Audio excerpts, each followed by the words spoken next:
This is a Bob Jones University Press pre-algebra course, lesson 5.5, proportions. So we're going to learn about proportions in this lesson, how to make them, how to solve them, what they are, and those kinds of things. So hopefully you're at the right lesson, lesson 5.5, proportions. And for my students, class, we would have watched some of this, we would have done some of the video today in class, so you can start at the point in your notes where we left off, okay? Just use the fast forward button to get to there, and you'll be in great shape. All right, 5.5, proportions. What are they? They are this.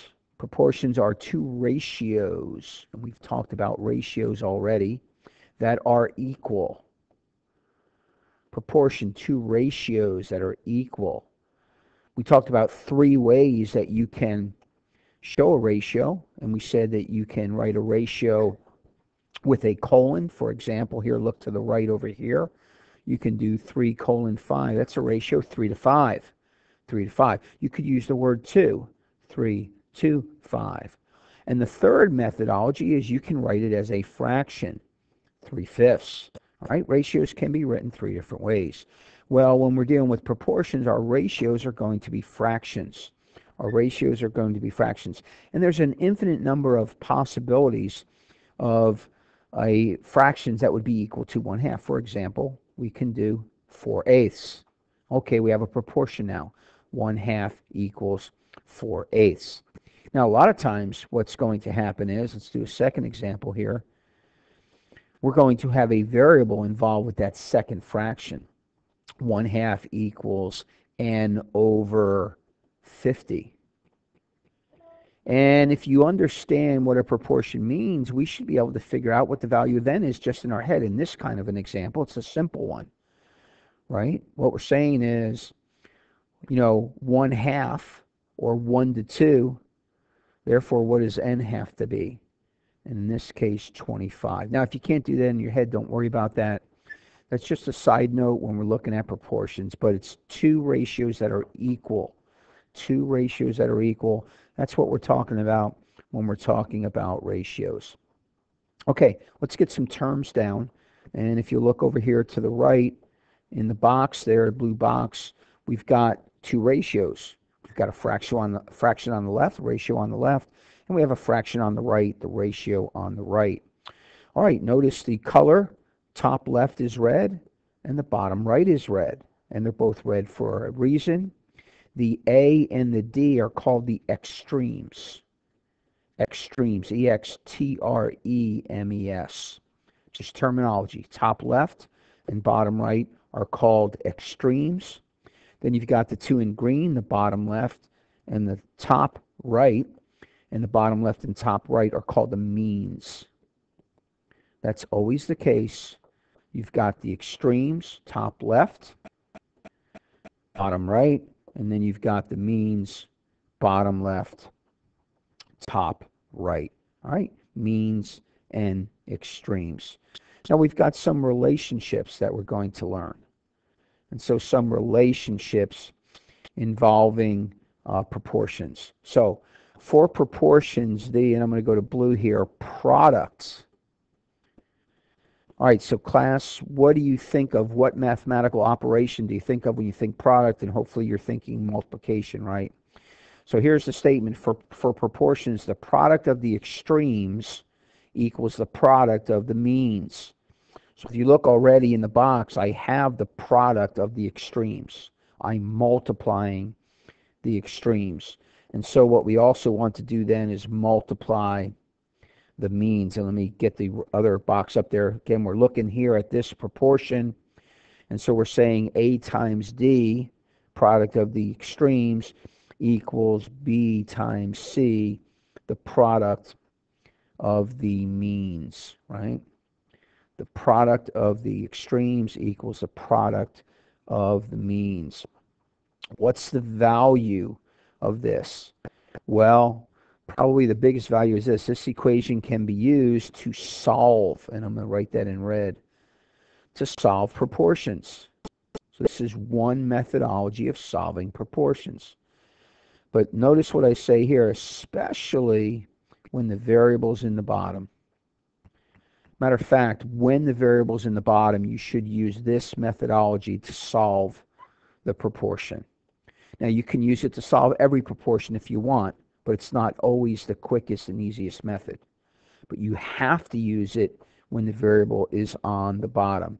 All right, so make sure when that variable is on the bottom that you are using this. That is really, really, really, really important, right? So take out your special pen and underline that. I've got 3 asterisks there. So you're going to use it to solve proportions, especially when the variable is on the bottom. So let's take a look and see how this works. All right, let's look at the example on the left. Don't worry about what's on the right of your paper. We're looking right here now, right? We're looking at 3 over n equals 6 over 4. And notice our variable is where? In the bottom. Okay, so we're going to use this methodology.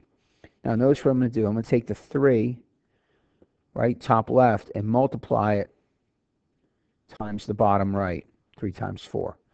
And I'm not even going to write 12. I'm just going to leave it 3 times 4 for now. And then we're going to say that equals, and then I'm going to take the bottom left and multiply it times the bottom right. And so you have n times 6, or 6n. I like to keep my number in front of my variable, so I'm going to write 6n. Okay, piece of cake. We know how to solve this problem at this point. All we got to do is move that 6. And so now what do you have? You have a little simplistic equation that's very, very easy to solve. So let me just take a moment and do a rewrite. So at this point we have 3 times 4, equals 6 times n. And of course we can do the shortcut. Let's divide both sides by 6. Divide the left by 6, divide the right by 6. We're going to isolate the variable now. That's great. We got the variable isolated on the right. It's all by itself. And we need to make sure we take care of any reducing here. Well, you got a 12 divided by 6. And so we know that's 2. And what's the value of n? N is 2. So proportions can be solved by using the product of the extremes equals the product of the means. Now, a lot of people call this cross-multiplying. Cross-multiplying. Now, here's the problem. People try to cross-multiply when they are multiplying fractions, not solving a proportion. People try to cross-multiply when they're adding fractions. People try to cross-multiply all over the place. Be careful. When can you cross-multiply? When you're doing proportions. What's a proportion? A single fraction equaling another single fraction. Okay? Don't misuse cross-multiplication. By the way, just by way of reminder, we did do some cross-multiplying to find out whether a fraction was larger or smaller than another fraction. We can also use cross-multiplying to solve proportions. Okay, let's use it here on the right example. Again, take my extreme 5 and multiply it times my extreme x, 5 times x, and I'm going to use my green for my means, my mean 3, times my extreme 20, and I'm not going to write 60, I'm just going to do 3 times 20. A lot of times you'll see that by not reducing it yet, it's easier to solve this problem. All right, normally in a case like this, I'll just got to move this 5. Quickest way is divide both sides by 5. And now when you solve on the right-hand side, we all know 5 goes into 24 times, and 3 times 4 is 12, and x equals 12. And on we go. We're dealing with the next situation and dealing with the next problem. Okay? Sometimes you will get a fraction as an answer. You'll see that as we go, and you'll see that that's a possibility. Cross-multiplying. Do not misuse it. Will it solve any proportion? Yes. When do you have to use it? You have to use it when the variable is on the bottom. If you don't, you're going to get the problem wrong. Okay? All right. A couple other terms now. Number 3. Number 3 here, let me cover up a little bit more here so we can focus just on where I want us to focus. And the first thing, number 3, is this is called inversion of ratios. Inversion of ratios. Now remember, the ratios are the fractions. So look to the right here. Here's a 2 on the top and a 4 on the bottom. And what does it become? A 4 on the top and a 2 on the bottom. See how we inverted it? We inverted it. And look what we did on the right-hand side. We had a 7 over a 14, and now we have a 14 over 7. Here's the idea. If you're going to invert the first fraction, you got to invert the other one to keep it equal. But you can invert both, and you can keep it equal. So if you're going to invert one, you need to invert the other. How would you say that in letters? So we would say that in letters this way, right? So A over B, if A over B equals C over D, let's flip the first one. And if we flip the first one, we got to flip the second one. All right, a lot of flipping. Sounds like jujitsu. Okay, so both can be flipped. And again, if you flip one, you have to flip the other. You say, well, Mr. Scarfi, where would you use that? What's the value of that? Okay, so some people, let's look back up here on the right of the screen. You see that proportion? So let me write it down here. We had a 5 over 3 equals a 20 over x. Right now we have to solve that by cross multiplying, yes? Yes. Let's do inversion of ratios. Now the 3 goes on the top and the 5 on the bottom equals, and the x goes on the top and the 20 on the bottom. Oh, look what happened. You see how our variable now is on the top? We no longer need to cross multiply. And so we can solve that now the way we solve normal equations like that. And we'll talk about that a little bit later on. But that's a methodology of inversion of ratios. Later on down the road, you're going to get these formulas, and you're going to learn that you can flip these formulas. I'll show you one more example. It won't mean a whole lot to you, but down the road in Algebra 2, we're going to get something like this: the law of sines. Ooh, A over sine A. You don't need to write this, class. I'm just showing you inversion. Equals B over sine B. And you don't know what that means, but it's just a formula. But look, there's a proportion, right? Now, if you wanted to solve for this A, which would be the side of a triangle, you're in great shape. But what if instead you needed to solve for this B? Well, again, you can do inversion and say sine A over little a equals sine B over little b, and now what you're solving for is in the top of the fraction. Okay, it basically just tells you that you can flip the fractions of proportions. But remember, if you flip one, you have to flip the other. You have to. Okay, let me get this up toward the top. All right, so that's inversion of ratios. Well, we've got another term, alternation. Alternation, what does that sound like? Like you're alternating. Have you ever alternated things? How about if you take turns? One person goes, then you go, then they go, and you go, that you're alternating. So that's what alternation is. This is alternation of terms. You're alternating the terms. So what does that mean? Well, look over right here, right? So if you look at the example here, we're going to take this 2 and we're going to swap the 2 and the 14. See, because they're both extremes. See, now we swapped them over here. And we can do the same thing with the means. We can swap the means, right? And look over here. Now the 7's on the bottom and the 4's on the top. Okay? So same idea.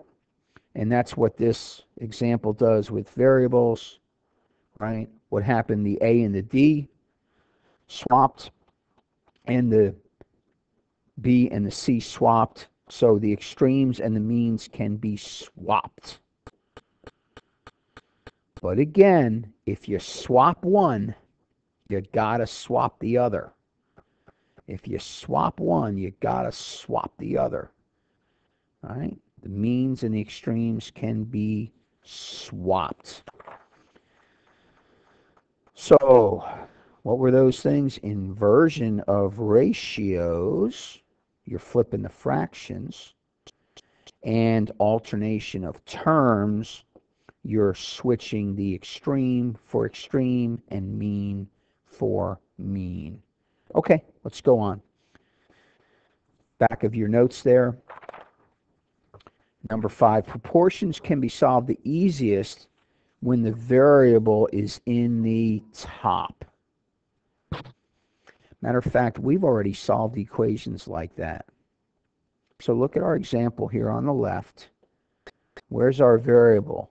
Right there in the top. And what's the goal in solving any equation? Okay, hopefully you're thinking isolate the variable. What does that mean to isolate the variable? Get the variable all by itself on one side of the equal sign. Exactly right. So we talked about things added to the variable. We move by adding their opposite to both sides. Things multiplied times the variable. We move by multiplying both sides by the reciprocal. Remember, this is a 1n, right? What is really multiplied times that variable? A 1 over 7, right? Look over to the right, right? All you have to do is move the 1/7. How do you move it? By multiplying both sides by the reciprocal, right? Which is what? 7 over 1. So we're going to come to our example. I'm going to do 7 over 1 to the left. What does that do? That allows the 7s to divide out. It leaves the variable all by itself. But remember, whatever I do to one side, I'm going to do the same thing to the other side. I'm going to look to see if this reduces before I finish off, but it doesn't. So you have to do 2 times 7 is 14. 5 times 1 is 5. And the n is a 14/5. You ended up with an improper fraction as a solution, but that is the solution. N equals 14/5. That's possible. Let's look at a few more examples I have here. So here again, the second example right below, right? How do we move that 8? We'll multiply the left by an 8 over 1. That's going to allow the 8's to divide out. But remember, whatever you do to one side, you got to do the exact same thing to the other side. Okay. So on the left, we get the x. But look, let's reduce this before we multiply. And 8 is a 2 times 4. And we can divide our 2's out. What do we have left? 4 times 7 is 28. And we're rolling on to the next problem. Here, the example on the right. Okay, our variable's on the top right. I always like to put it top left, but top right's okay. Well, you got to move the 1/4. How do you move it? Multiply both sides by 4 over 1. Whatever you do to one side, we're doing the same to the other, right? Makes sense? Whatever you do to one side, do the same thing to the other. This should always be exactly the same, right? Okay, our 4's divide out. We have now isolated the y all by itself on the right. I'm looking to see if there's any reducing here. No. 4 times 3 is 12. 1 times 7 is 7. Now, remember how I warned you about cross multiplying? Look at the difference. I got to get you guys to look at the difference here. This is fraction times fraction, isn't it, right here? We're doing what's in the box. Top times top, bottom times bottom. That's how you multiply two fractions. Look at back here at the proportion when we cross multiplied. Fraction on one side, equal sign in the middle, fraction on the other. Do you see the difference? You got to notice those differences, okay? That's when you cross multiply, okay? Now, by the way, we could have solved all three of these. We could have solved this one by cross multiplying, and that one by cross multiplying, and that one by cross multiplying. But honestly, it's a lot quicker step to just simply multiply both sides by the reciprocal when the variable's in the top, okay? But you can cross multiply if you're more comfortable that way. You want to do them all that way, that's fine. You can do that. That'll work. That's available. You have that capability. But I like to just One step, finish the problem. All right, class, I had to pause this video and hopefully I restarted. I realized I didn't restart it, and so I went along and did some stuff and had to come back, and I'm hoping I'm in the same spot. Anyhow, I'm showing you here of solving it. It's easiest when the variable is in the top. Whoops, don't want my eraser. It's easiest when the variable is in the top. It's just the easiest. Is it the only way? No, but it is the easiest. So what happens is, what do you have to move? The 1/7, right? We're going to multiply both sides by 7/1, the reciprocal. Okay, so if you're not following that, that's okay. Let me just show you on the next example. So again, here we really have a 1/8, correct? A 1/8 x. Let's multiply both sides by an 8/1. Whatever I do to one side, do the exact same thing to the other side, right? So on the left, I've now isolated my variable. I've got it all by itself on the left side of the equal sign. Let's finish this little fraction out. And it's best if I reduce before I multiply. I can divide this 8 by 2. 2 goes into 8 4 times. And you're going to multiply top times top. 4 times 7, 28. X equals 28. Okay? Look at here on the right. Our variable is on the top right. Okay, that'll work. Variable on the top right. Remember, this is like a 1/4 times y. We'll move that 1/4 by multiplying both sides by 4/1. All right, on the left, my 4's divide out, right? Leaving me my y all by itself. It's isolated. Now, I need to make an important point right here, and this is a very important point. This is the reason I hate to show cross multiplication. We have two fractions here. We have a fraction times a fraction. All right. How do you multiply two fractions? You multiply top times top. 4 times 3 is 12. And then you multiply bottom times bottom. 1 times 7 is 7. That's how you multiply two fractions. Well, let me go back and show you something. Look at here on the cross multiplying. What do you have? Look at this one right here. What do you have? You have a fraction equaling another fraction. See, there's no raised dot in between. There's an equal sign. That's when you cross multiply. So be careful. You just got to keep it straight. It's not that big of a deal. One is a proportion with an equal sign. The other is a fraction times a fraction. Fraction times fraction, top times top, bottom times bottom. Okay? Now, I will say this. We could have solved all three of these equations, proportions, this one by cross-multiplying, this one by cross-multiplying, this one. But it's easiest to just move the thing multiplied times the variable and solve that way. All right. Hopefully that's not a rerun. Let's go on. When making a proportion, it's best to put the variable in the top left. It's best to put the variable in the top left. Is this the only spot the variable can go in? No. You have numbers of places. Is it the best spot? Yes. It makes life easier. Okay, the other thing you have to remember is be sure to keep all other terms in corresponding spots. Keep all other terms in corresponding spots. What does that mean? And they have to go in their particular order, their particular spot. All right, let's try to make a proportion. We've got a word problem right here, right? It says Lee can type 210 words in 5 minutes. How many words can he type in 30 minutes? Okay. We're going to start this word problem the way we'd start every word problem, with NTV. Do you remember what NTV stands for? All right, hopefully you're saying name the variable. Great.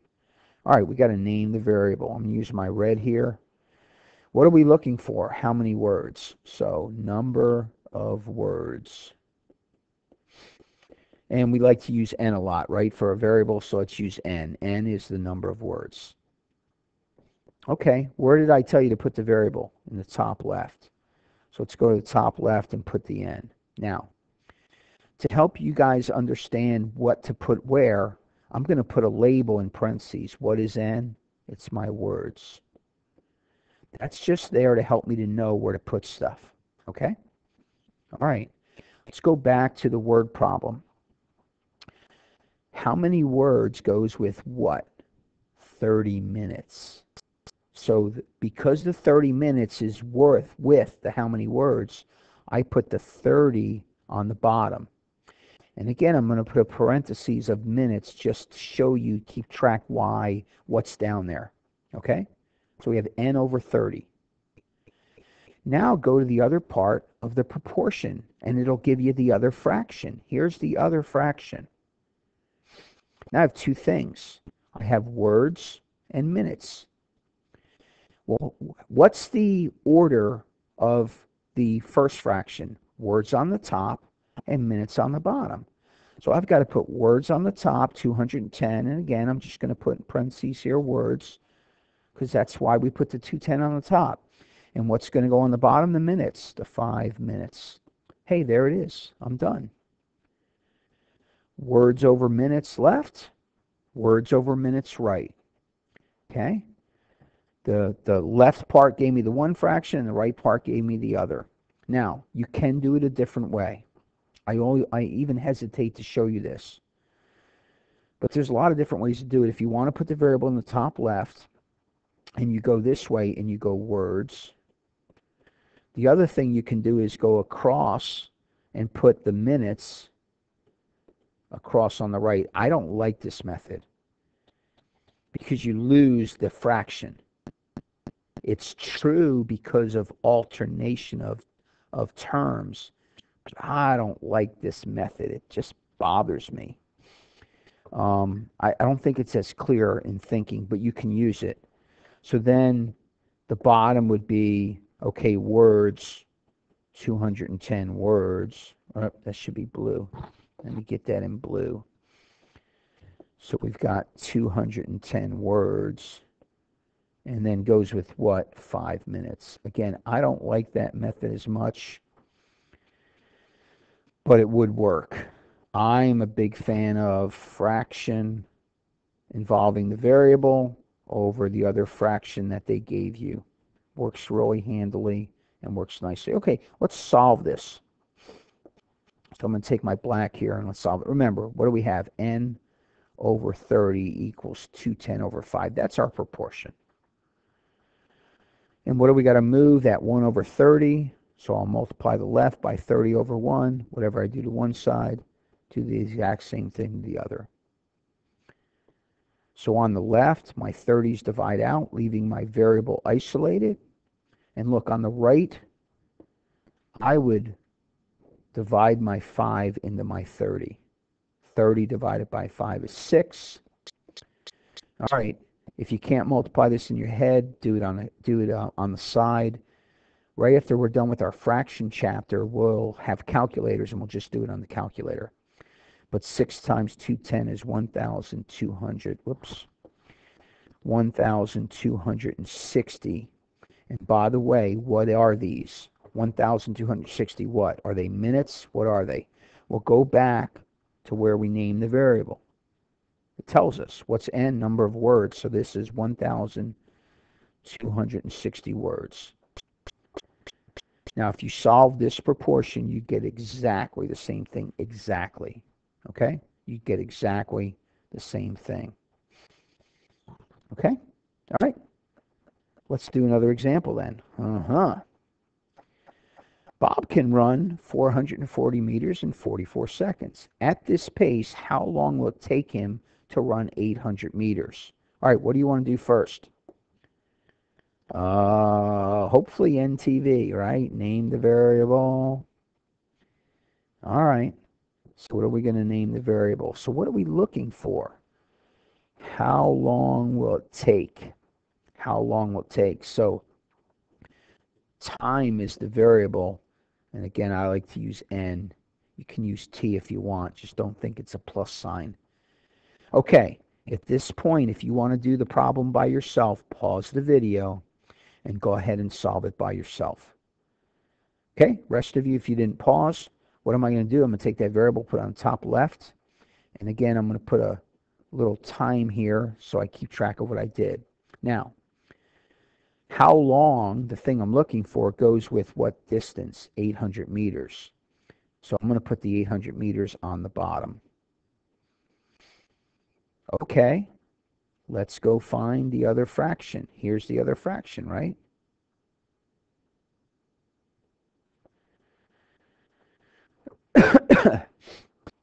And so what goes in the top, the 440 or the 44 seconds? Be careful now. But what's in the top? Time is in the top. Ah, the 44 seconds goes in the top. And what goes in the bottom? The 440 meters. Be careful. Okay? Ratio equaling ratio. Very simplistic. Just keep it orderly and you'll be in good shape. All right, keyboard go away. All right, let's finish this out. How would I solve this thing? Multiply both sides by 800 over 1. By the way, if I include my units, I can divide out my units just like my 800. Whatever I do to one side, do the exact same thing to the other side. Hey, my meters divide out here as well. And look, in a problem like this, because we don't have calculators yet, why don't you reduce it? Look at the bottom. Look at this 440. Remember, what did I always tell you to do when you had a 0 on the end? When you factor, make the first factor what? A 10, right? Let's make that 10 times 44. Do you see now? I'm going to use some color here. Let's divide our 44 by our 44. They're 1, right? Now what's left? Let's divide our 800 by our 10. That's easy. What's 800 divided by 10? 80. By the way, we got our variable left. Look at that. It looks like I crossed my variable out instead of my meters. That won't work. But we know we got n left on the left-hand side, correct? Okay, what are my units? Well, again, what was I looking for? Time. By the way, my units are right here by me including them, and it's 80 seconds. 80 seconds. How long would it take them to run? 800 meters? 80 seconds. Proportions, proportions, proportions. Okay, we got a couple more left. Again, I know it's a long lesson. That's why we broke it up into two parts, the part in class and the part here of the video out of class. All right. Number 7, at times you'll have to convert the units so they will match. You got to make the units match. Now, remember conversion factors? All right. Don't get discouraged. It's just one other thing you got to think about, but we already know how to do it, okay? Now, here's a trick though. It's easiest. Do you have to do it this way? No. But it's easiest to convert the larger units into the smaller units. Larger into smaller. What do I mean by that? For example, feet and inches. Feet is larger than inches. Convert your feet to inches. Miles to feet. Miles are bigger than feet. Convert miles to feet. It's easiest to convert the biggest into the smallest. It's easiest. Okay? Otherwise, you get these nasty fractions and stuff, and you don't want to deal with those. Okay? So let's do an example. What do you say? Bam ran 3,000 feet in 4 minutes.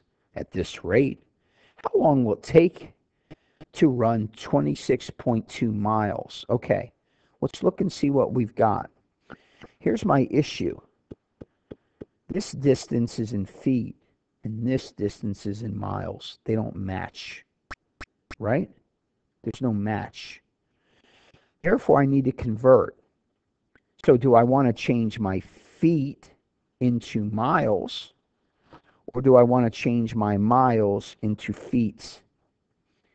I want to change my miles into feet. This is the one I'm going to convert. So let me clear everything out here so that looks obvious to you guys. Remember, I do a lot of this circling so you can follow me on the video. So what do I want to do is I want to convert miles to feet. Do you remember conversion factors? Always take what you have and put it where? Ha, top left again. Look at that. 26.2. And remember, you need the units, miles. And you can always put it over 1. Okay. Do you remember what to do next? Remember, because miles are top left, I need miles on the bottom right. Now, do I know how many miles in a foot or how many feet in a mile? We should. This is a unit. This is something you should know. Just like you know there's 12 inches in a foot, you should know how many feet are in a mile. Anybody remember? There are 5,280 feet in every 1 mile. Now look at the units. Miles on the bottom right divide out with the miles on the bottom left. And what units are we in now? Feet. That's what we wanted. Now, this isn't the easiest to do right now because we don't have calculators. And I won't give you problems with big units like this. I just did this problem because I want to figure out a marathon, right? 26.2 miles. So I was interested in that, okay? So I just want to see how long it would take him to run this marathon. So I took my calculator and it told me this. When I multiply the 26.2 times the 5,280, right? Top times top, I get 138,336 feet. Okay, remember, that goes with the 26.2 miles. If anybody ever asks you how many feet are there in a marathon, it's 138,336. Look at that. You're a whiz now. You know that. Okay. Now we're ready to do our proportion. Okay. Not a problem. I want to now NTV. Name the variable. What am I looking for? How long? I'm looking for how long. I'm looking for time. Okay, and again, I'm an N guy, but you can use T if you want, or V, or X, or whatever. Time. And where it's best to put the variable in the top left. And again, I'm in time, so I'm going to put minutes, or I could write time if I wanted to. Now, what goes with my how long? My 138,336 feet. Just keep the label. Now, we'll use a little color to keep it distinguished. Now I go again to the other part for my other fraction. I've got two numbers, 3,004. Which one goes where? Minutes in the top. I need minutes in the top. 4 minutes goes in the top. What goes with the 4 minutes? 3,000 feet. That goes in the bottom. Okay, let's finish solving. Multiply both sides by 138,336 feet over 1. What I do to one side, do the exact same thing the other. Boy, what a problem, just because I wanted to figure out how long it would take to run a marathon. Okay, so on the left, the feet divide out, as well as the 138,336, leaving me the variable all by itself. Now on the right, again, you would use a calculator to get this. And when you're all done, you would get 184.4 minutes. 184.4 minutes. Hey, can you convert that to hours and minutes in your head? How many hours and minutes is 184.4 minutes? Well, 60 minutes in an hour, right? So divided by 60. So that's 3 hours, 4 minutes. If that person was able to run 3,000 feet in 4 minutes, that'd probably be a pretty good time, is my estimation, if you could keep that up. Used to be a 4-minute mile was an excellent pace, but only if you're running a mile, not if you're running a whole marathon. Again, I'm not sure what the marathon pace is. Okay, got one more problem. Here's the last one. Last problem. Sometimes the problem will look like this. Okay, no words, ratio. 20 is to 3 as 10 is to x. Okay, no problem. Let's just keep them together and we're ready to roll. Where's my variable with this one? Where do I want the variable to be? Top left. What goes with my x? The 10. Now, the second fraction. Was the x the first thing listed or the second? It was the second. So what better I put on the top? The thing that's second, right? The 3. And what goes with the 3? The 20. And there's my proportion. All right, let's finish it off and finish this lesson. Multiply both sides by the reciprocal. Right? Divide out your 10s, right? Got the variable x all by itself on the left. Ooh, a little bit of reducing here on the right, right? Look at this. Let's make a 20 a 2 times 10. Now let's divide our 10s out. What do you end up with? A 3 on the top and a 2 on the bottom. X equals 3/2. That is it. All right, proportions, don't get scared. Look, a lot of new things on this lesson. What are proportions? Two ratios that are equal. That's what a proportion is. Here you see it right here. Two ratios that are equal. We've got some terms. Top left and bottom right are called the extremes. Bottom left and top right are called the means. We're told we can cross multiply extreme times extreme and mean times mean to make an equation. Any proportion can be solved by cross multiplying, but you have to solve any proportion where the variable's in the bottom unless you use inversion or alternation of terms. What's inversion of ratio? Flip both fractions. What's alternation of terms? Swap the means and or swap the extremes. I think earlier I said you got to do both. You can do just one if you want. What else then? Proportions can be solved easiest when it's in the top. We went through those. And then our word problems, remember, keep everything in the corresponding spots. It's easiest when the variable is top left. All right, that's proportions. Look, it's on the internet now. You can come back to it as many times as you want. By the way, I've got everything up on HCS Math Class under Google Plus now, so you don't have to go to YouTube. You can just go to Google Plus, HCS Math Class, and that'll get you all the videos right there. All right, have a great night.